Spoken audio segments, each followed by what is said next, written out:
نستغفره ونؤمن به ونتوكل عليه ونعوذ بالله من شرور أنفسنا ومن سيئات أعمالنا من يهده الله فلا مضل له ومن يضلله فلا هادي له ونشهد أن لا إله إلا الله وحده لا شريك له ونشهد أن سيدنا وحبيبنا وشفيعنا وسندنا ورحمتنا ومولانا محمدا عبده ورسوله أما بعد فأعوذ بالله من الشيطان الرجيم بسم الله الرحمن الرحيم قد أفلح المؤمنون الذين هم في صلاتهم خاشعون. رب العالمین په انسان باندې سباجی سیزونه لازم کړی دي چې هغه ته فرض عبادت وایي. دا فرض عبادت هغه سیز دی کہ انسان بخامخا ادا کئی او که ادیو نکو نو غاړه به بندی الله ذوالجلال به بیا د قیامت پرست تپوس کئی.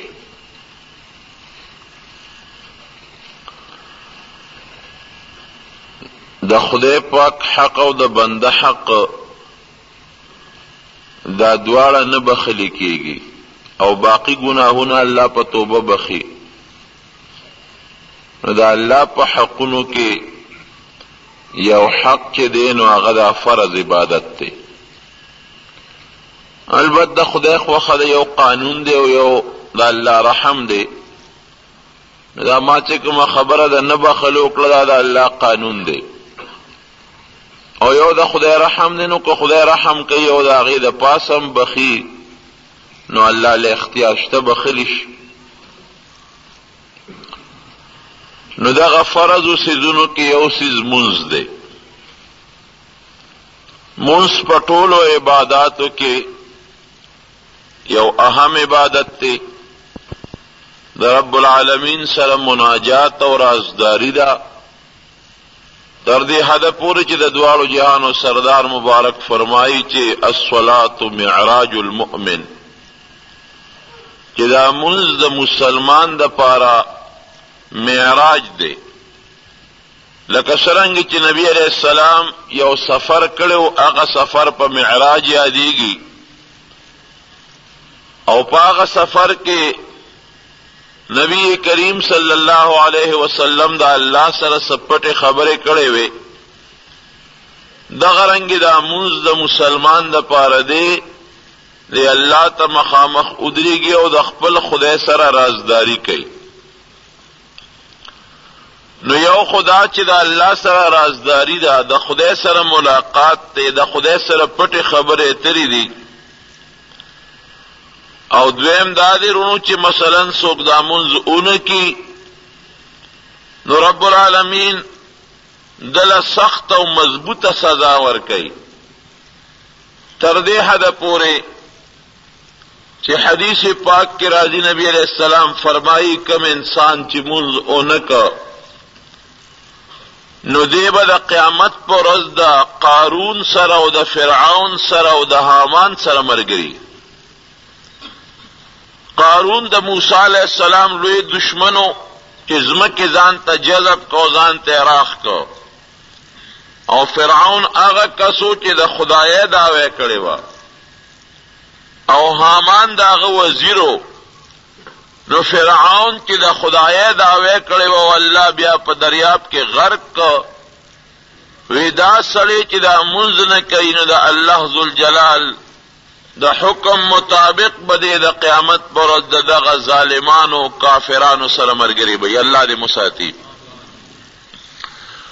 اور یو بل حدیث کے ظاہر دا سے راضی کے من ترک الصلاة متعمدا فقد کفر، چاچه قصدن منز اونکو پری خود، یو خو یو سړي د عذر پیښ شي نو قضا به وکړي، او یا د منز د پاره عذر شته دی نه، په ولاړه نشي کولی، په ناسته دی وکړي، په ناسته نشي کولی نو په ملاسته دی وکړي، په اشاره دی وکړي. زه بیا هم یو انسان دی مثلا داسې سخت عذر پې راغی چې هغه بعضې اعذار شته دی چې هغه په وخت کې مانځه ته جوړ نه شو،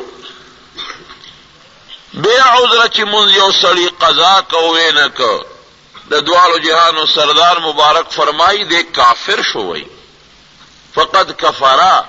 او د احمد ابن حنبل رحمت الله علیه مذهب هم دا دی چې دی کافر دی، هغه د حدیث ظاهر ته ګوري، لکه څنګه چې سړی د کفر کلمه و یا بت ته سجده وکړي او دی پې کافر کېږي، امام احمد ابن حنبل هم دقه وی دی کافر شو. زمونږ امام صاحب رحمت الله علیه د حدیث یو توجیه کوي، هغه وی د کفره دا معنا چیرې یقینا خو سړی کافر کېږي نه، خو د کافرانو کار یې وکړه کفر ته نږدې شو. تر دې حده پورې امام ابو حنیفه رحمت الله علیه فرمایي څوک چې قصدن منځ نه کوي د مسلمانانو مقبره کې مخه خوي، پام کوئ چې د مسلمان مقبره کې دله ځای ورنه کوي، دا پلیت دی، نجس دی، ګنده دی، د پاکو خلکو مقبره کې دی خخ نه کوي. پنځه منځونه دي، پنځه عذابونه الله مقرر کړي، صاحب د عیني لیکلي دي. پنځه منځونه د سار او ماسپخین او مازیګر او ماښام او ماسخوتن، او پنځه عذابونه، یو د قبر، یو د زنکدن، یو د قبر نه پاسېدل، بل د پل صراط او اخیری د جهنم. کم وخت کې چې سړی مري، حدیث شریف کې راځي نبی علیہ السلام فرمایي دو قسم انسان دی، یو ته نیک عمل وي او بل ته بد عمل وي.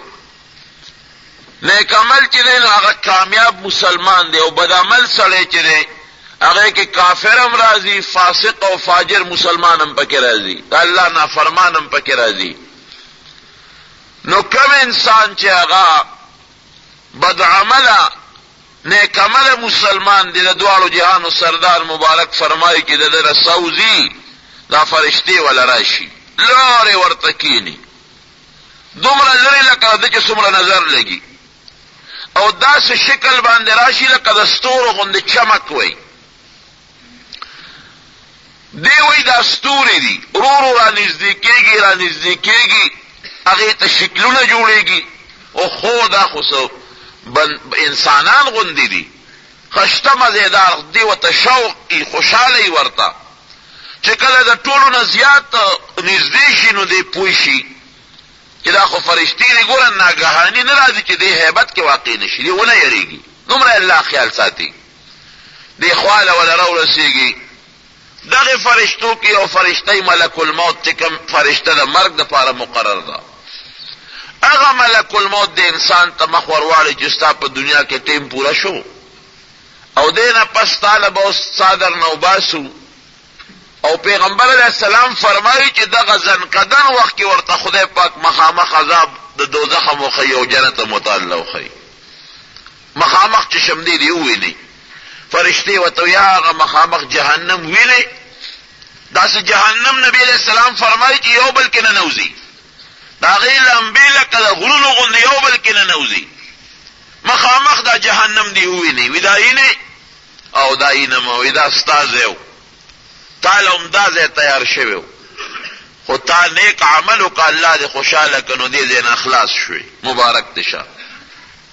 دې ځای نه به ته نه ځې، ستا په ځای بل کافر به دې له ورځي، او مخامخ په جنت کې د ده چې کوم مقام دی هغه ورته وښیي، وی هغه مخامخ جنت وینې، دغه ستا د ورتلو ځای دی، نو دې خوشحاله شي. اوس چې یو سړي ته ښه نعمت میلاوېږي د دنیا په دې بېکاره نعمت، هغه بیا څه کوي؟ اب دنیا څه کوي؟ دې لپاره الله دا وکړي چې یو خو زنکدن دا سالک په تکلیف وځي، په دې پوه نه شي، او دویم دا دی چې دې دنیا پسې خفه نه شي، لکه د نیکانو متعلق الله فرمایي لا خوف علیهم ولا هم یحزنون. نو علما دا معنا کوي چې دنیا پسې به دی لا خوف، راتلونکې زمانه کې قبر حشر کې به هم په یره ني، هیبت بني، او لا هم یحزنون، دنیا کې چې کم بچی پاتې شو، مال پاتې شو، اولاد پاتې شو، بنگله پاتې شو، دې پسې به هم دې غمجن نشي، ولې ښه نعمت به وویني. جنت په ویني د جنت خوشاله به ویني دی به داسې وي چې اوس وزرې مې وی چې د جنت ته ورواله وته بیا هغه ملک الموت به ورته یا ایتها النفس المطمئنه ارجعي الى ربك راضيه مرضيه اطمینان والا نفس ورته باندې هیبت نشتا اس قسمه یرا فزع هیبت در باندې نشتا روز لغون په اطمینان سره تو هم خوشاله الله هم درنه خوشاله نو دا نفس بروزی جناب په داسې آسان خپل طریقه بروزی چې د انسان ته به تکلیف نه رسی بلکې حضور پاک مبارک یو مثال ورکوي لکه د مشک نه چې یو بساسي یو ساس کې اوبه نو مشک ته ضرر نه رسی دقه رنګې کما تسیل القطرة لکه څنګه چې یو قطره بهږي من السقا د مشک نه دقه رنګې د دنه د اثار او د ته څه تکلیف نه رسیږي ملک الموت ډیوټي خلاصه شوه ملک الموت صرف د ساه د روخکو دپاره دی چې دا ساعت ملک الموت راوباسي نورې فرشتې ورسره چې کومې راغلي دي هغې ورته فورا وي هله شابه موږ له ساه راکړه فورا یې ترې واخلي یو رب ته سترګې نبي علیه السلام فرمایي ملک الموت سره نه پرېږدي یو رب ته سترګې فورا یې ته هغې واخلي خپله قبضه کې هغې فرشتو ځان سره د جنت نه کفن راوړي خو خشته مزیدار اعلی قیمتي او خوشبویه خوبصورته دغه سا چې ده نو هغه لکه دلته کې مونږ دا مړي دا جوسه په کفن کې نغاړو دا چې د ده کوم روح دی دا هم په کفن کې نغښتلی کېږي نو د جنت په کفن کې ونغاړي خوشبویي پې پورې شي او مزیدار یې ونغاړي او حدیث کې راځي یو د بل نه اخلي او مال یې راکه بل یې مال یې راکه لکه د چا زوی ډېره موده پس پیدا شي که نه یو د لاس نه اخلي بل یې د بل د لاس نه اخلي بل یې د بل د لاس نه اخلي دقه رنګې دا سا یو فرشته د یو نه یو مال یې راکه بل یې مال یې راکه بل یې مال یې راکه بل یې مال یې راکه په دغه طریقه باندې جناب اسمان ته وخېږي اسمان کې حدیث کې راځي په دې فضا کې فرشتې الله مقرر کړي ډېرې فرشتې خورې ورې دي دې فضا کې نو چې څومره فرشتې په دې فضا کې خورې ورې دي نو یو بل نه تپوس کې دا سب خوشبویي را باندې ولګېده دا خوشبویي ده څه ده یو د بل نه تپوس کې دا خوشبویي ده څه ده اخر کې د فرشتو نه خبر شوی دا د فلان کی مسلمان چې د فلان کی زوی دی د فلان کی کلی دی د هغه د روح دی د هغې نه خوشبویي دی نوم یې ښکلي نوم والي حدیث کې راځي فیذکره باحسن اسمائه د انسان مختلف نومونه په دنیا کې خشته مزیدار نوم یې واخلي هغې ورته دعا کوي خدای پاکه دله خو ډېر لوی جنت ورکړي وایي فرشتې ورته دعا کوي د ده د برکت نه نن په موږ خشته خوشبویي ولګېده زموږ زړه روښانه شو په دغه طریقه لومبي اسمان ته ورسي چې ویې رسئ هلته دروازې دي په دې لومبي اسمان کې دا فرشتې ور وټکئ هغې ورته وایي څوک یې وایي د فلانکي هم څه کې وایي د فلانکي مسلمان سا مې راغشتې ده او هغه بره علیین ته رسوم هغې ورته دروازه کوله وکړي استقبال یې وکړي حدیث شریف کې راځي له یو اسمان نه تر بل اسمانه پورې فرشتې د جلوس په شکل کې بوځي یشیعه الملائکة من السماء الى السماء تشیع دې ته وایي لکه یو سړي په ډېر ګڼ تعداد خلک راشي او استقبال ورته وکړي او بیا ځان سره بوځي یو میلمه راشي او خلک ورله مخې له ورشي ګڼ تعداد او هغه میلمه ته مخکې ودي ورپسې وباسي او زنده‌باد نارې وباسي دقه رنګې د یو اسمان نه بل اسمانه پورې فرشتې په جلوس کې بوځي جناب څومره لوی اعزاز دی دا مسلمان دا روح به څومره خوشحاله وی الله دې موږ دغه روح وګرځوي دویم اسمان کې بیا دروازه کوله وشي اووم اسمان ته ورسئ هلته یو لوی بیت دی یو مقام د علیین ورته وایي هغې کې د دې اندراج وشي لوی مقام دی هلته یو څه د مسلمانانو د ارواحو هلته کې یو صدر دفتر دی ای که رجسټر کې نوم ولیکلی شي پلانکي تاریخ د نسوت او دې وخت کې راورسېد بیا جناب کدی شهید دی د عرش د سوري لاندې وي حدیث شریف کې راځي لها قنادیل معلقة تحت العرش تصلح من الجنة حيث شاءت ویلی دپاره جالی دی د ملاشتې ځایونه دي آرامګاهونه دي د الله د عرش لاندې او جنت کې چې کوم ځای دی چکر لګوي نو دته اجازت دی او که چرته عام مسلمانین و علیین د خوشحالی یو مقام دی د جنت غوندې خوشحالي خو نشته خو د خوشحالی یو مقام دی هغې کې یو بل سره دا روحونه یو ځای شي او یو بل سره ګپې شپې لګوي یو بل سره ملاویږي باقی د روحونه د مسلمان تر دې حده پورې چې صحابه کرامو کې به څوک وفات کېدل نو بل صحابي براغه ورته به ته خو ملکېږي قریب دې سال وزي خو کته مړ شو نو ګوره په پلان کې مسلمان به زما سلام وایي. یو صحابي بل ته وایي کته د مسلمانانو روحونو ته ورسېدلې نو په نبی عليه السلام زما سلام وایي. یعنی صحابه او یو بل باندې سلام لګمړو پسې نو معلومیږي دا چې دا روحونه یو بل سره ته ملاويږي یو ځای یو بل سره. او کوم انسان چې بدعملی برابر خبره ده کدا کافر دی کافر او کدی کافر نه دی مسلمان فاجر فاسق دی دنه چې کوم وخت ساو باسي د دوالو جهانو سردار مبارک فرمایي فرشتي ورته راشي بڑے خطرناک شکل وتکینی دومره خطرناک شکل چې ابراهیم علیه السلام یو ځل د مرګ فرشته اسرائیل علیه السلام راغی نو دی ورته وی ته مسلمان له په کوم شکل لازم او کافر له په کوم شکل لازم راته ځان وخای وی طاقت به نه لرل شي وی نو خیرت ځان وی خما ته وګوره چې وی قتل مسلمان له چې په کوم شکل لا دا شکل یو خوري مزیدار اعلی وی اوس هغه شکل مخا چې کافر له په کوم شکل لازم وی طاقت نشي لرل وی ته خما ته ځان وخایا وی خوا مخکا وی اوس راته وګوره چې وته قتل ابراهیم علیه السلام به هوش را پریوت ګوره جلیل القدر پیغمبر ته ګوره بیا وته ملک الموت لګیا دی دا لاس په ولا مګي او سه بدل باندې لاسونه راکاږي ورته چې هوش کې راغی نو چا دې تاسو کو بیا رستو وته څنګه حالت اے اسرائیل علیه السلام ته وی وی که الله یو ډېر لوی مسلمان یو د خدای ډېره تابعداري یې کړي او هغه له جنت ورنکي خو صرف د مرګ وخت کې تا وویني نو دا خوشحالي موله ډېره ده دومره ښایسته شکل باندې راځي. او چې یو لوی فاجر کافر وي چې ټول عمر یې ته خفه کړی هغه له خدای پاک جهنم او هېڅ قسمه سزا ورنکي خو صرف د مرګ وخت کې تا وویني نو دا عذاب موله ډېر دی. وی دا ما چې وکتل دا تک تور شکل او د سترګې شنې او د سپیمون او د خولې د اور لمبې ختې. او جناب نبی علیہ السلام فرمایي چې فاجر او بدعمل انسان نه د مرګ فرشته ساو باسي دومره تکلیف دته ملاویږي چې د تورې او یا غزاره په کاغذ زخمونه به برداشت کی غوړه دي فرشتو لیدل به برداشت نه کی او یا په توره غزارونه وها الله دې مساعد. دنیا دا جن دا سے نه دي لکه حسبتم انما څنګه دي چې تاسو پیدا یې په دنیا کې او تاسو باندې څه تکلیف برابر شي. حسبتم انما خلقناكم عبثا وانتم لا حسب الناس ان يتركوا ان يقولوا آمنا وهم لا يفتنون. خلکو دا خیال دی چې موږ بس دنیا ته رالو څه عذاب او څه تکلیف بنی او مفتو کې مزه او چرچې به یو منډه ترړې به یو بنگله او بلډینګ دی او خوشحالي ده د دنیا او د دنیا زیب او زینت او تماشې دی او زمړه کاغو باغ بل دنیا سره باندې سړی پکې خبيث قمقل خلینا دا خبره مباسي مړ هغه دنیا نه څوک راغلي دي جناب دا کفر الفاظ دي ګورې ځان په پوي کا یو سړی دا وایي چې هغه جهان نه څوک راغلي دي هغه جهان خبر ماته د دوالو جهانو سردار او خدای را کړی دی په دې ما یقین دي ما په ایمان دي او چې دا هغه جهان نه څوک راغلي دي معلومه کیدا چې ستاسو جهان خبرو کې شک ته بیا ستاسو هغه یقین نشتا دا کفر دي چې څوک په آخرت باندې او په جهنم باندې او د رب العالمین په عذاب باندې یو سړی ایمان نه لري او په آخرت ایمان نه لري او د کفر سړی کې په ټوکه کې وي او کفاره طریقه وي سړی په ایمان نه وځي.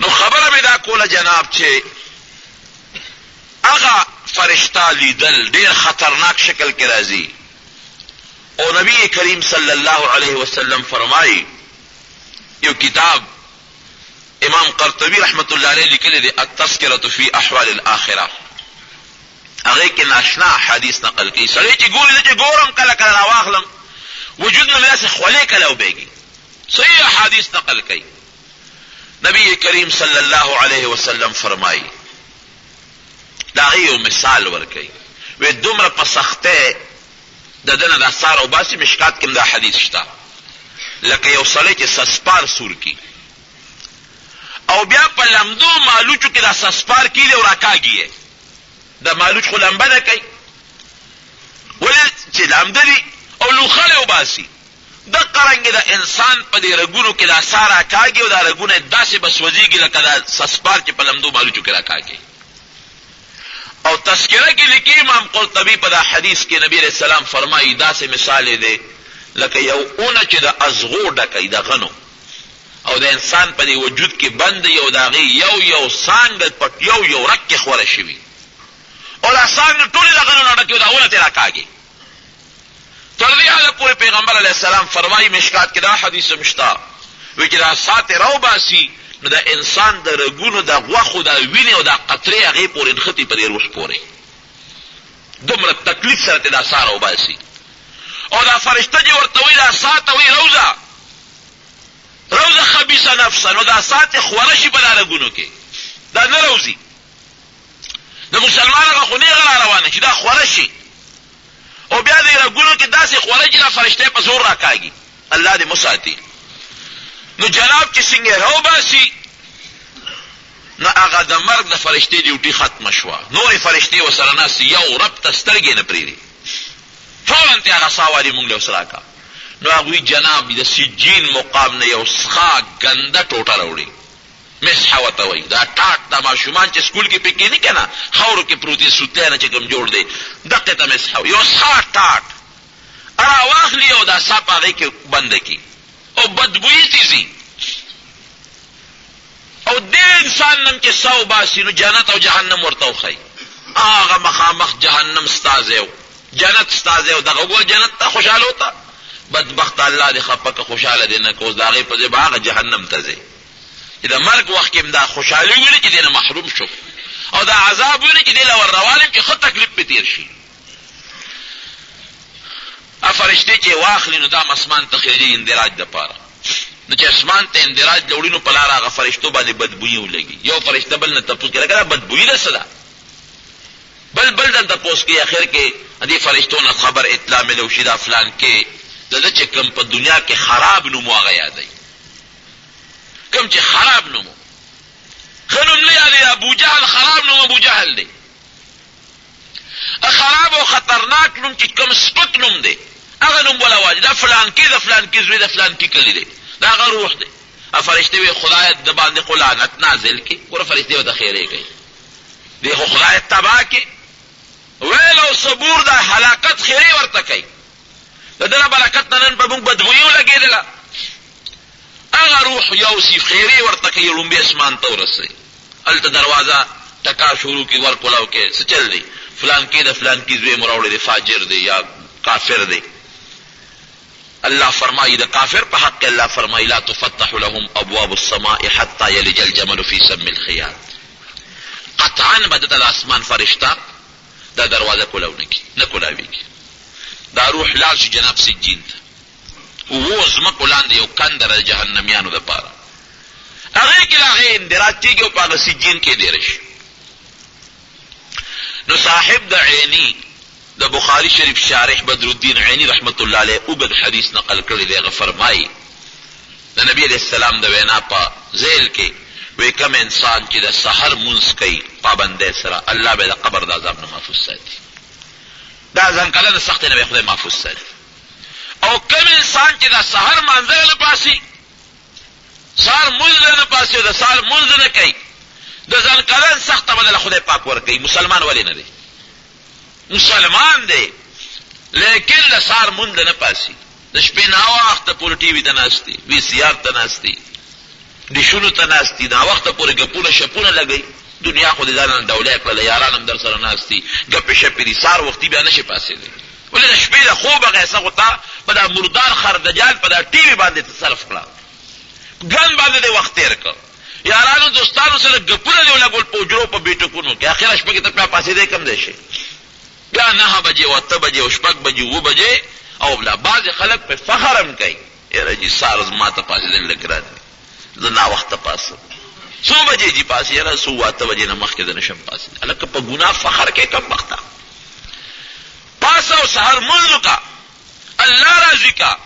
نبی کریم صلی الله علیه وسلم فرمایي د یو سړي متعلق چا تپوس کوي فلان کې سړی سهار ناوخته پاسي ویله د غوږونو کې شیطان متیازې کړي دي څنګه شیطان نه ښکاري متیازې هم نه ښکاري شیطان چې چاله په غوږ کې متیازي کې په هغه د ذکر او د لا اله الا الله د اواز لذت سره هغه څه پوهېږي، هغه ته که ته بانګم وی الله اکبر الله اکبر، نو دا غوږ کې متیازي د شیطان پرتی دي، نو هغه په دې لذت څه پوهېږي، هغه مانځه په لذت څه پوهېږي، هغه تلاوت په لذت څه پوهېږي. هغه که ته یو سړی دعوت ورکړي د دین، هغه دعوت کوم ځای قبلي، د هغه غوږ کې د شیطان هغه نجاست پروت دی، هغه د فرشتې کرکه کوي، وګورو کې شیطان متیازي پرتی دي. او دا ځای کې جناب دا شیطان په اخر وخت کې حدیث کې راځي، مشکات سے بخاری حدیث دی، دې ځای کې شیطان راځي او هغه پسې دم چوپ کوي، کوړه پې کوي، کوړه علیک لیل طویل فرقد، اوږده شپه ده اوږده شه چوف پې نارېږي، غوټې والا درې ورکوي. نو که سړی وختي پاسي الله یاد کړي او دس وکړي او مانځه ته ودرېږي، نو درې واړه غوټې کولاو شي خوشحاله اطمینان سره. او چې کوم سړی وختي پانسي ناوخته ناغوټې پې بندې پرتې وي، نو زړه کې سستي وي، پریشاني م ورته ډېره وي، غمونه م ورته وي، زړه کې سکون او اطمینان هم نه. معلومېږي دا دې حدیث ته هم چې د سهار مونځ د دنیا د غمونو د لر کېدو دپاره هم یو بهترین علاج دی. وختي چې پاسي نو دی خوشحاله وي. نبی علیہ السلام فرمایي د زړه مطمئنې او چې سهار مونځونه کې غمجنې سکون نی اطمینان نی. نو امام قرطبی له حدیث پرانا کې لیکي چې کم سړی د سهار مونځ کوي د ځن قدم سخت نه بلې محفوظي، او چې کم سړی د سهار مونځ نه کوي خامخا د ځن قدم د تکلیف او د سخت ترې تیار شي. او فاجر مسلمان نام ګورې دا قبر عذاب او د ځن قدم سخت شته او جهنم ولا شته. لکه یو حدیث کې راځي په مشکات شریف کې اوږد حدیث دی چې دا مسلمان دا سا لاړه شي نو هلته د هغې تپوسونه کوي نورې ساګانې، فلان کې څنګه و فلان کې څنګه و. نو ګوره مسلمان خو د مسلمان متعلق تپوس کوي، د کافر تپوس خو نه کوي. نو هغې ورته وي فلان کې خو مړ دی، د ما نه مخکې یو هفته وشو چې مړ شوی دی، 2 هفتې وشو، مثلا یو ورځ وشوه، هغه سا دلته نه دی راغلی. اوس تپوس یو بل نه کوي، خو د مسلمان متعلق کوي، د کافر خو نه کوي.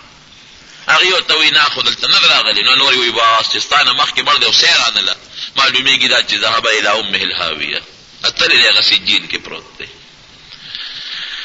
ورپسې بیا 2 نمبر عذاب د قبر دی چې کوم وخت د انسان نه ساوځي نو بیا دله فورا جنازې قبر ته وړل پکار دی، ایسارول نه دي پکار. پیغمبر علیه السلام فرمایي فوري ښخوئ. او زمونږ د خلکو یو غلط رواج، نن به مازدیګر مړ شي او سهار نه به له 2 بجې او 3 بجې او 4 بجې جنازه مقرر کړي. بېځایه مسلمان له تکلیف ورکول دي. که دی نیک دی هم تکلیف مه ورکوه، زر جنت ته ور ورسوه، قبر یې د جنت کنده ده. او که دی فاجر دی زر یې ور رسوه، ځان ته خلاصوه. که چې دوزخي دی فوري به ښخی مړې، شپې ته به هم نه پرېږدی. مولوي صاحب د خدای پاک وبخښي، د هغه په وصیتونو کې یو وصیت ده، هغه به ویې ګورې که زه سهار مړ شم چې غرمې ته مې پرېنهدی، که غرمه مړ شم چې شپې ته مې ګورې پرېنهدی، که مازدیګر مړ شم چې شپې ته ما پرېنهدی، فوري به ما ښخوی. هماغسې د هغه په وصیت مونږ عمل وکړو. نو مړې دا پرېقصه لپاره ورېږه فلان کې را شي او فلان کې به راورسي او اعلانونه به وکړو، جنازه به درنه شي او جشن مونږ جوړ کړو د مړو ده. لوډ سپیکر والي په ټوله دنیا کې سر دی اعلانونه کوي فلان کې مړ دی او جنازې له راشي دی، فلان کې چاله جنازې له تلې وکړو ته ولې اعلانونه کوي، ټوله دنیا په مخ اخیستې. یو دی لکه په د جومات کې خپل کلي کې یاران دوستان یې هغوی ته اطلاع ورکړه، یا څوک مشر سړی دی حاجي صاحب دی، خلکو سره تعلقات دي، ټیک ته وایه خلکو ته اطلاع چې څومره جنازه ګڼي چې ښه خبره ده. خو رواج او رسم مونږ جوړ کړی جنازو نه. که څوک پېژني که چا سره تعلق وي کړي لوډ سپیکر یو سر نه شروع شي، دا موږ خلک دی مړو ته ځان ښه کوو. لکه دا لوډ سپیکر به وګرځو، یو سړی د هغه مردو کې تعلق دی، شیرپاو کې تعلق دی، میره کې تعلق دی، د هغه مانځو کې تعلق دی، د هغه چاغده کې تعلقات دي، او خلک دی ګیلې کوي. نو که دی وګرځي نو بیا هم څه خبره ده. هم فوري کار کول پکار دي، ټیمونه ولا مه ورکوه چې مړ شو بس فوري دې ښخوه. د پیغمبر علیه السلام د وینا مطابق عمل کوه، پرېږده مه مړئ. ټول دنیا خلک به راغونډه وو او دا سک دي او دا قبره خکنه وه او دا اوس ورپسې قولبې څاروي حلاله وه او دا جانمازونه راوړه او دا صابونونه راوړه او دا سخاتونه دي راوړه او شابه اوس غریب مسافر دی، درک کې نه لګي، غریب دی، ځان له خبر هم نه او نه لګي. مونږ پې غوبل پې جوړ کړی. مړ هم زمونږ د شریعت خلاف او جمد هم زمونږ د شریعت خلاف، واده او خادم شریعت اصولونه خلاف او مړ هم شریعت اصولونه خلاف. بس مړی دغه کفن دی دغه 15 جامې دي، د ښځې دپاره او سړي دپاره دغه 3 جامې دي. خبره خلاصه ده، په مړي هېڅ خرچه ستا نه راځي. او بیا قیل د قرض پورې دی، هغه پې خلاص کا، په ده باندې کوم پردي قرض پورې نه خلاصې. او تا خیراتونه او څښاتونه شروع کړي دي، ذمه بنده ده، غاړه بنده ده. ما یو جاهله کې دکاندار سره ناست وم، زموږ د کلي دکاندار دی، کپړې دکان دی، هغه سره ناست وم، یو سړی راغی، ما ته مولوي صاحب ته خو نصیحت وکړه. ما یې ولې؟ وی د ده پلار زما دوست و، او دا د ده له واده دپاره ما نه قرض سودا وړې ده، او دی راته ووایي چې ګورې که زه مړ شم دا زوی مې در کوي. د ده له واده دپاره ما نه قرض سودا وړې ده. او جناب هغه مړ شو، د ورپسې جمعه مو وکړه، او څښاتونه یې مو وکړل، او څلوېښتي یې مو وکړه، او کال یې مو وکړه، او د دنیا دولت یې برباد کړ. زما هغه قرض نه را کوي. هلکه دا خو قرض مخکې دی، الله بنده زه قرض خلاص کړ، پلار غاړه دې بنده ده. وی بابا به خپل کار کوي، مې دا خیراتونه ورپسې ولې کوې؟ په جون به یې ورکوو، په قرض یې ولې سودا غېشته؟ مې دا خیراتونه ولې کوې؟ وي خلک مې شرموي. بیا زه هغه چې څه خیرات دې کړم ډب ته پرېوت. نو ډېر خلک غریبانان یې لکه اسخات مات دې پرېږده او نه معلوم دی. پرون دغه ځای کې ما یو ملک باندې چې مسله کوله، ټول علما کرام ما سره ناستو، ما مسله کوله، هلته کې په اسخات باندې لګیا او د عوامو خلکو پې جګړې کولې. هغوی مولیان په اسخات جګړې کوي. مې دا مولیان دي ته ورته وګوره، کوم یو پکې مولا دی؟ یو د تره دی، یو بل د پلار دی، یو بل د ماما دی، ستا ورور دی. یو وګوره مې مخامخ هغه دي نه ولاړ دي، یو پکې مولا شته. خو تا اوس د کوره راووتې او رومال ریښه دې تاو کړه. اوس تاسو څه پېژنې په عمرزو کې چې دا تورنګزو علامه دی او که دا پښتون دی؟ دا د عمرزو نه راووتې او ریښه دې سر نه تاو کړه، تورنګزو مړي له رالې. نو تورنګزوال تاسو څه پېژنې چې دا د عمرزو پښتون دی او که دا مولا دی؟ دا ځان ساتئ له دې څیزونو نه. او دا مشران دا سپینګري بعضې ځان بې وقوف کړی دی. لومبي صف کې به ولاړې جانماز راکړه، جګړې به پې کوي، بدنام هم پې مولیان کړ، شی خپله کور ته یوړه. دا شی مه کوئ. هغه خیرات وکړه چې هغه د خدای د رضا دپاره وي، او هغه خیرات وکړه چې ستا نیت دی چې ما نه په الله راضي شي، نه دا چې خلکو خولې بندې شي. نو جناب خبره مې دې پورې کوله چې حق د خدای در باندې پورې دی، ته د دنیا خیراتونه هم کوه او صابونونه 15 پیټه یو څه پې نه خلاصېږي. غاړه مې درته خپله خلاصه کړه، اوس خوښه دې خپله ده. د الله حق مخکې کا، د بنده حق مخکې کا، وروسته دې بیا صابونونه ویشې او که بیا دې هر څه ویشې او که خیراتونه کې او که هر څه پخې. به هر صورت ورونو، او زمونږ خیرات څه خیرات دي؟ د مړي کفن بهترین شی دی. نبی علیہ السلام فرمایي هغه کفن مړي له ورکړه چې ښکلې جامه وي، جون کې چې ده کومه جامه اغوسته ده هغې کفن به ورکړي. دا مسله ده، جون کې کومه جامه اغوسته هغې کفن ورکړي. موږ څه وایو هلکه کفني سان وله راوړه. نو بابا چې په کوم کفن کې سملې هغه وله نه خشته کې کفني سان راوړی، او خرقې دې جوړې کړي دي او غوبل دې جوړ کړی دی، جشن دې جوړ کړی دی. هغه کارونو کوئ چې کم کار د شریعت د اصولو مطابقي، او کم کار د خدای او د پیغمبر د وینا مطابقي، کم کار باندې الله او د الله رسول خوشحالېږي. او دا مشران دا سپینګري مې پوهې کې دا سپینګري تا بازي دا کار مه کوئ. دا قصه ده، ښه خبره نه ده. یو خو مولیانو پورې خاندي، مولیان څښاتونه وړي، بل خوا ته جیب کې جیبونه. یو ځل به داسې کوم په مقبره کې جیبونه به د بعضې خلکو لټوم، تاسو وګورئ چې دې سره جیبونو کې صابون شته که نشته، ترخ کې دغه ونیوه که نه. دا به خیمه کې مولیانو سره څونه یوړو، پیټۍ دې څونه راوړئ، جاذمازونه دې راوړئ څومره دي، او مولیان څونه دي، څونه لاړل. جګړې پې کوي، مونږ ته مخامخ خلکو مخکې سترګو حیا نه غږ نه شو کولی. نو خبرې مې دې پورې کولې رونو چې هغه انسان مړ شي نو فوري به وړې، اشاره به نه، قبر له فوري وړه. قبر له چې یوړو قبر کې کېښود. نبی کریم صلی الله علیه وسلم فرمایي که دی مسلمان دی دله فرشته راشي، 2 فرشتې راشي، ډېر مزیدار او اعلی شکل کې. هغه فرشتې دنه تپوس کوي من ربک، رب دې څوک دی؟ رب مې الله دی. بعد چې ډېر خدای ته نږدې دی نو هغه د خدای صفتونه مو کوي. هغه الله چې زه پیدا کړي، مسمانونه پیدا کړي، ځمکې پیدا کړي، هغه مې رب دی. نبی دې څوک دی؟ رسول دې څوک دی؟ محمد صلی الله علیه وسلم. دین دې څه دی؟ اسلام. نو بیا هغه فرشتې ورته وایي چې مخامخ ورته بیا دغه ځای کې د جنت مخامخ کی او د جنت نه یو سوړه ورته کولو کړه، د هغې هغه خوشبویه او خشته اعلی هوا پې لګي او د یو عزتمن میلمه په شان سمله اوس یو عزتمن میلمه په شان دې سملي. بلکې حدیث کې راځي چې الله اعلان ورته وکړي چې دته د جنت بستر وغوړوي، د جنت جامه ورته واغوندوي او دا قبر دومره دته کولاو شي لکه د ده نظر چې څومره لګي. او چې کوم سړی فاجر دی چې دې څنګه قبر کې سملي، دنه تپوس کې رب دې څوک دی؟ دی وی ہے لا ادري، نه پوهېږم. اوس دغه وخت کې دې دروغ هم نشي ویلی. دنیا کې خو هر چاته رب معلوم دی، دا چې کوم مشرکین دي د خو رب معلوم دی، دی خو الله منی خو شرک وسره کوي، هم خوله نشي خوځولی. ہے لا ادري. رسول دې څوک دی؟ ہے لا ادري، نه پوهېږم. دین دې څه دی؟ نه پوهېږم. فرشته دوی لا دریت ولا ته ظالمه، نه دې د خپل عقل نه کار اخیستی او نه بل چاته پسې تابعداري دې کړې ده، د بل تابعداري دې په حق کې نه ده کړې. ټول عمر دې په عیش او عشرت کې تیر کړی دی. نو جناب حدیث کې راځي چې دا ځمکه پې راجوخته شي، داسې راجوخته شي چې دا پخته په یو بل کې ننوځي، دا پخته. او پیغمبر علیه السلام یې صحابو ته مثال هم ورکړ دغسې، دا پخته یو بل کې ننوځي. او مسلمان باندې ځمکه راجوختېږي خو معمولي غوندې زور ولا ورکي، او د هغې پیغمبر علیه السلام مثال ورکوي داسې زور ولا دا ځمکه ورکي لکه د یو انسان د یو مور بچی چې کله سر خوږېږي او دا مور ولې سر له زور ورکوي، داسې دمې کې.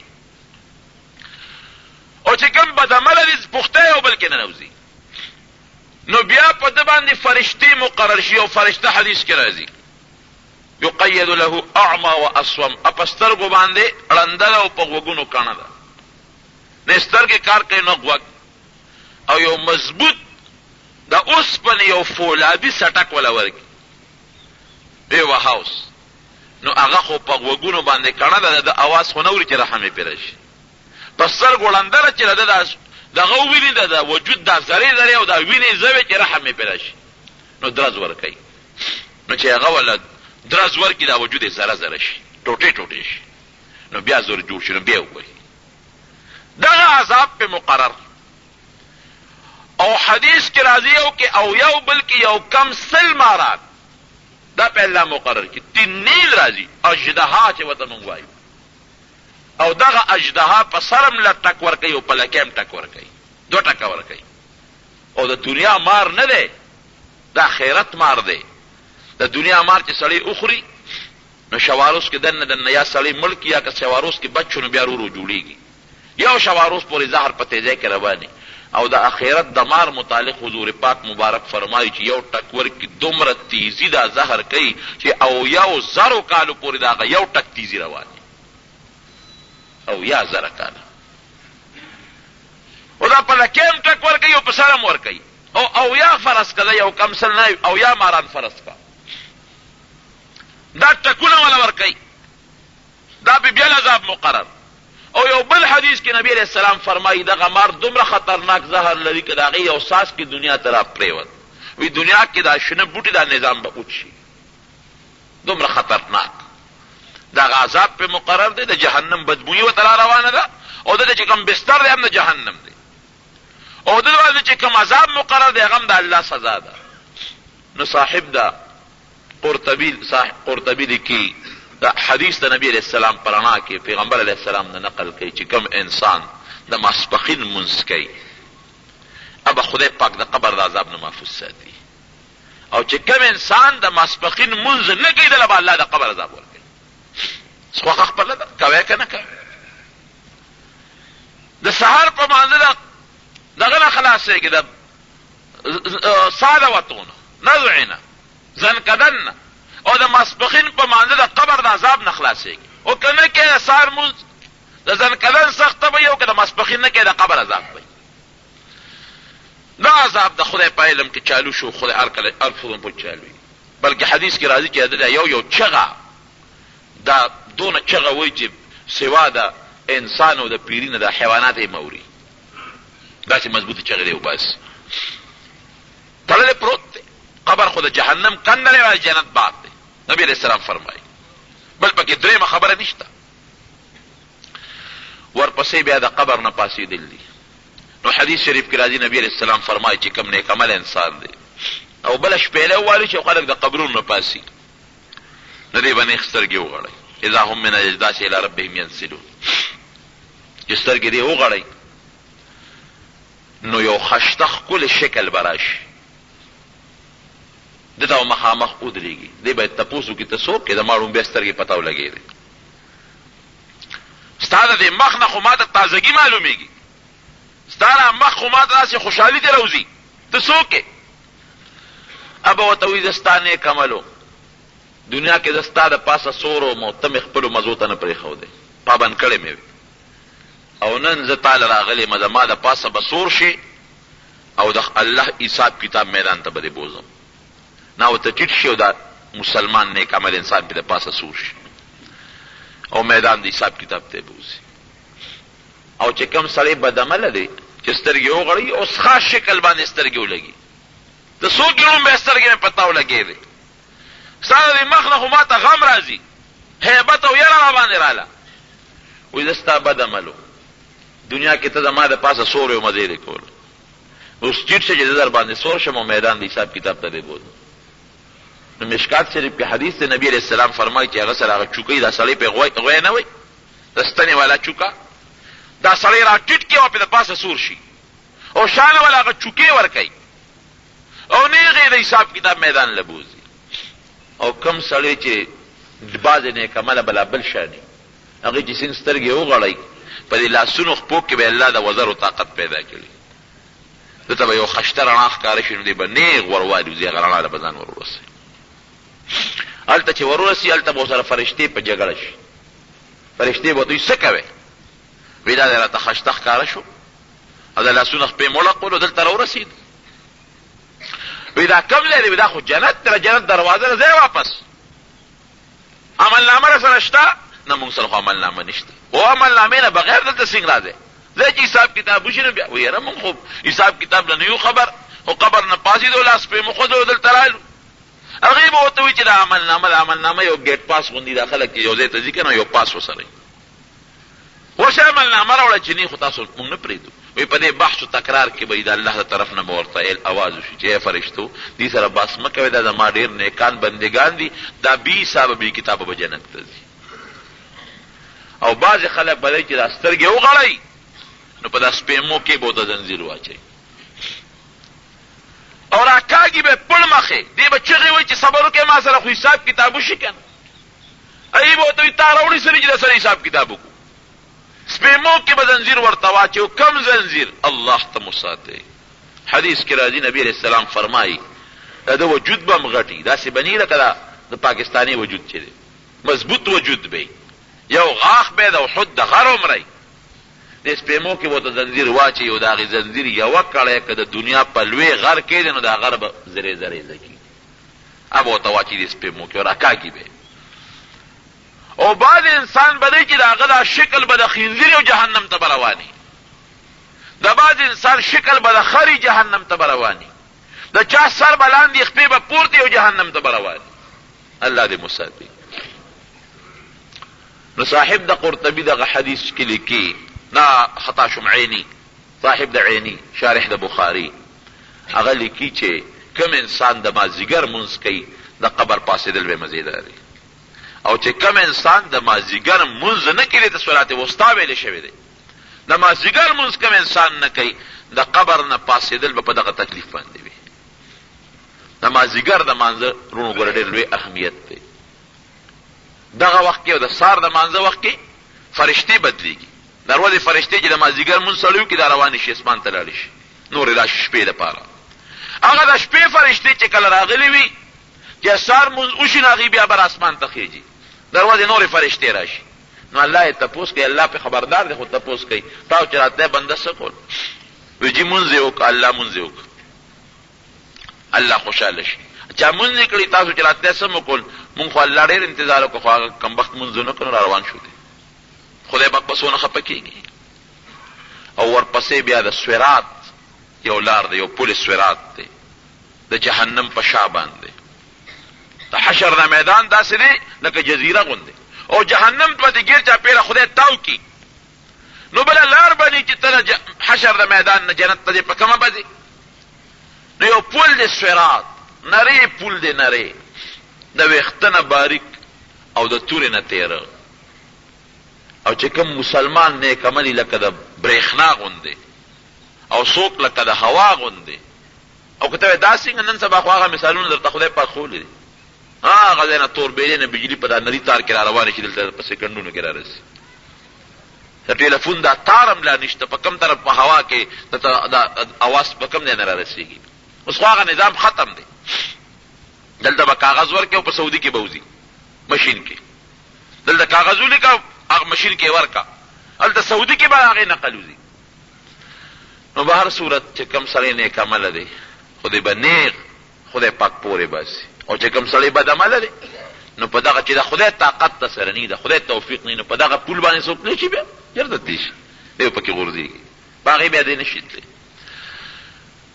نو صاحب دا عیني لیکلي دي چې کم سړی د ماښام مونځ کوي د پل صراط تل به ورته الله آسان کړي، او چې کم سړی د ماښام مونځ نه کوي نو بیا په دغه پل صراط دی نه شي تللی، به خامخا لاندې غورځېږي. پل صراط باندې تلل عبور ممکن نه، جهنم ته به غورځېږي، نو بیا به خدای وباسي. او ورپسې لویه سزا د جهنم ده، الله دې مساتي. مختصر درته وایم، خو ډېر اوږد حدیث دی. جهنمیان چې کله جهنم ته وغورځېږي دا وجود به پکې سوځي، دی به چغې وایي، دی به اوږې به شي، اوږې الله ته به چغې کوي خدایه مونږ له ډوډۍ راکړه، اوږې شو. نو زقوم د مارجړی بوټی دی، تریخ هم دی، ستغ هم دی، غنم دی پکې. اب ولا وټکوي نو وروبړې وخوره، نو چې دی هغه خولې ته کېدي، خو غریب اوږې دی، څه به وکړي؟ نو د مری کې به ونښلي، دی به چغې کوي خدای پاک اوبه راله راوړئ. الله به فرشتو ته حکم وکړي ورشه اوبه وله راوړئ، نو اوبه وله راوړئ. نو هغه اوبه به څه وي؟ ابه د جهنمیانو د وینې زوې به د جهنم په دې ویښ کې به یو ځای کېږي، ډنډ کې به پرتې وي، دا چې کوم نوونه ترې بېږي وینې، ابه وله دا اور په لوښي کې راوړي، دا کلیچي دي دې کې به وله راوړي، او د دې مخ ته به یې رانږدې کړي. یشوي الوجوه، وجوه قرآن کې الله فرمایي، او چې دې مخ ته رانږدې کړي نو حدیث کې راځي د مخ دا سرمن به یې په هغه لوښي کې را پرېوځي، مخ به تشه ډوکې پاتې شي، او په دې خوله به یې ورواړي، دلته کې مری کې بلا نښتې ده، فقطعت امعاءهم، دا کلمې به ترې لاندې وغورځوي، او دا باقي اوبه به راوالي په دې سر به یې ورته فرشته ورواړي. دغه خو خوراک دی، او که شکل خراب شي اوس بیا ترې واپس انسان جوړ شي چې دې عذاب دا خوند وسکي. او وجود دومره غټ چې دې کوم ځای کې پرلت غذي او کینی ابه دومرې لکه 48 میله مزل جدي نه مکې مکرمې پورې مثال نبی علیہ السلام ورکړی، 48 میل کې به د ناستې ځای وي، دومره غټ وجود چې ښه دی وسوځېږي، ښه چغې وباسي. وی دی به چغې وي الله ته، او 1000 کاله دی یو روایت کې او 1000 کاله به چغې وي، یا خدای پاکه، خدای پاکه په مونږ باندې لاول به د جنت هغه داروغه ته چغې ووایي، اب ولا جواب نه ورکوي، نو چې 1000 او 1000 کاله چغې ووایي نه به ورته وایي انکم ماکثون، بس د خدای د خوای مطابق څومره د خدای خوښه د هغې پورې به پکې یې نو څه چغې وهئ، نو بیا به الله ته چغې ووایي یا 1000 او 1000 کاله، نو خدای به جواب ورنکړي، نو بیا به وایي تاسو راځئ چپ کېږو، په صبر خدای خوشحاله دی، چغ ویش به هم نه کوو. نو 1000 او 1000 کاله اختلاف د روایت کې دي، به چپ وي غږ به نه کوي. وی سواء جزعنا ام صبرنا ما لنا من محیص، که چغې وو که چپ کېږو په دواړو کې نه خلاصېږو، بیا به الله ته چغې جوړې کړي. یا 1000 او 1000 کاله چې بیا الله ته چغې ووایي، الله به جواب ورکړي. څه جواب به ورکړي؟ اخسئوا فیها ولا تکلموا، چغې شئ، کورې شئ چې ما سره خبرې ونه کړي. چې کوم بدعمله مسلمانان دي خوا به خدای وباسي، او چې کوم کافر دي اب په جهنم کې پراتی. نو تذکرہ کې قرطبی لیکلی دي، حدیث نقل کړی دی، وی پراته بی او جهنم کې لاندې به سیخونه میخونه د خپو کې به ننوځي، وینه او زونه به ته بیږي. نو بیا به یو کافر الله راوالی فرشتو ته به حکم وکړي د اوسپنې په صندوق کې به بند کړي، نو هغه صندوقونه به د یو د بل د پاسه ته به ته کېږي اور به پکې بلیږي لکه څنګه زمونږ په دې خښتو په دې بټۍ کې دا خښتې قد په قد پرتي دا اور پکې بلیږي او د جهنم سر به پې خدای بند کړي نه ختمېدو پورې سزا به ورته میلاویږي. دا د کافر سزا. ولې ایمان الله دې مو ایمان محفوظ کړي. سړی ایمان یوړه او سزا میلاو شي او ځل خو به وځي که نه. او که سړی کفر سره لاړ خو همیشه لپاره تبۍ تبۍ ده. نو جناب د ماسخوتن مونځ چې سړی پابندۍ سره کوي ورته کې حکمتونه الله خېري. ماسخوتن یو سړی پاسي ابه د ماښام خامخا کوي دغه ماسخوتن خو د خوب وخت تیاره وخت دی ابه د مازدیګر هم کوي او بیا د ماسپښین هم کوي. هر یو مونځ کې سار یو سړی پاسي او خو سار پاسه ماسپښین دی ورونه کوم مازدیګر دی ورونه کوم ماسخوتن مونځ چې سړی کوي الله به جهنم د سزا نه ساتي. که نور څه عذابونه په قبر کې به ته خدای وباسي د حشر په میدان کې به خدای سزا ورکي خو جهنم نه به خدای پاک محفوظ وساتي. نو دا اوږد حدیث امام قرطبي رحمت الله علیه نقل کړی دی او دا 15 منځونه دي او 15 سزاګانې دي. زمونږ خلک صرف روژه کې جمعتونه ډکي او د روژې نه بغیر بیا هر یو سړی خپل کاروبار پسې یو خوا منډه او بل خوا منډه. جناب دا د خدای حق دی نه خلاصېدی نشي. خامخا به مونځ کې که مونځ دې نه که نه نو خامخا ړومبی چوکۍ په پل صراط د مانځله د ایمان ده. دویمه د مانځله چا سره ایمان عملنامه کې به لیکلي دا مؤمن دی دا کافر دی. چې مؤمن وي ځه مخکې او چې کافر وي هغه ځای نه به ورغورځوي او چې دویمه چوکۍ راځي به د مانځي. وګوره منځونه یې کړي دي که نه څونه عمر یې شان حساب دی 80 کاله عمر یې 15 کاله نابالغ او دا 15 کاله د بالغ او 15 کاله څونه منځونه جوړېږي د ورځې 15 په میاشت کې 15 کې ضرب ورکړه دونه شو کال کې ضرب ورکړه 12 کې دومره جوړ شو. دومره کلونو منځونه په دې څونه یې کړي دي. نو که د فرض منځونه هغه مړه کړي خو یې خلاصې او که نه کړي نفل یې وګورئ که نفل یې کړی پکې ولې حسابوي او که نه بیا کوي نو هغه ځای نه ورلړئ. هغې نه پس بیا د روجې ورپسې د زکات ورپسې د حج دا پاټکونه چې څنګه موږ ته چوکۍ او پاټک وایي پاټکونه لګېدلي. نو خبره مې دې پورې کوله چې مونځ اهم عبادت دی. دا رب العالمین سره مناجات دی خدای سره رازداري ده. الله ته ودرېدل دي خپل محبوب رب ته ودرېدل دي. پکار ده چې مسلمان د مانځه پوره پابندي ساتي. د دنیا کار کوي ټول د ورځې 15 منځونه چې را یو ځای کې نیمه ګنټه پې نه لګي. نیمه ګنټه هم سړی الله له وخت ورنه کړي. هغه الله چې موږ له ژوند را کړی دي موږ له مال را کړی دي موږ له اولاد را کړی دي موږ له عزت را کړی دي موږ له حیا را کړی ده موږ له پرده را کړی ده. موږ له خدای کم نعمت نه دی را کړی. د دنیا هر قسمه نعمت چې څوک غواړي روژه کې د خدای پاک څومره نعمتونه درکوي. دغه خدای ته بیا موږ ولې ونه درېږو. انشاءالله آینده جمعه کې د مانځه مستقل طریقې د اودس او دارنګې د مانځه چې کوم مستون او مستحبات دي او ورته انشاءالله آینده جمعه کې بیان کړم. دعا وکړئ چې رب العالمین زموږ نه راضي شي. خدای پاک موږ د مانځه توفیق راکړي.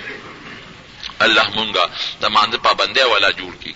خدای ته چې سړی ودرېږي الله پې خوشحالېږي. خدای موږ خپل ځان ته مانځه کې ودرئ او الله توفیق راکړي. خدای م د بېلمازۍ نه په امن کې وساتي او الله مو د دغه عذابونو چې مې ذکر کړو خدای م د هغې نه محفوظ ساتلی کړي. الله مریضانو له شفا ورکړي. قرضداران د قرض نه خلاص کړي. زموږ د حلال رزق نصیب کړي. رب العالمین د دنیا او د آخر د مصیبتونو تکلیفونو غمونو نه الله په امن کې وساتي. دعا وکړئ د افغانستان مسلمانانو ته چې خدای پاک امداد وکړي.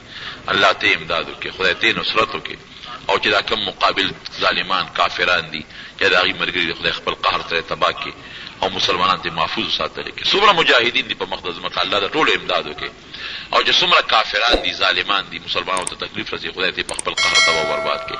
رب العالمین موږ خاتمه بالایمان وګرځي او رب العالمین د دنیا او د آخرت د عذابونو نه محفوظ ساتلی کړي. هر قسم اسلامی کیسټو د ملاویدو پته یاد ساتئ. ایوب اسلامی کیسټ مرکز د قصه خوانی بازار شاته پیښور خار.